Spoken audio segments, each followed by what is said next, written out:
Ethiopian opposition groups are saying that using strong actions won't solve the issues people are upset about.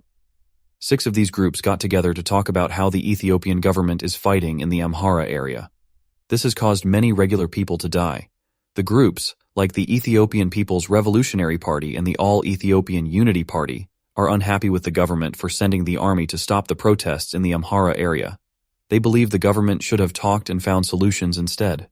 These groups also criticize the government for focusing on ethnic differences and not listening to the people. They think that the government's actions are making things worse. They remember saying before that only talking and understanding each other can solve the big problems Ethiopia is facing. They point out that Ethiopia hasn't yet fully recovered from a war that happened a couple of years ago, but the government is still starting new conflicts. The opposition groups also say that many Ethiopians have been killed in recent fighting. They're worried about the Ethiopian Defense Force, the army, losing too many people, which might make it hard to protect Ethiopia. These groups are concerned that fighting among Ethiopians might make the country not as strong and might let other countries take advantage. The fighting has also stopped people from moving around, which is hurting the economy and making life harder for people with less money.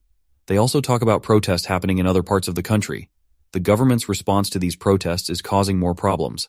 They say the government should listen to people's concerns and stop using force. The opposition groups want the government to take the army out of the Amhara region and use it to defend Ethiopia's borders. They also want the government to talk and solve problems with the people instead of fighting. They're asking the government to look at the situation in another part of Ethiopia and make changes to the rules if needed.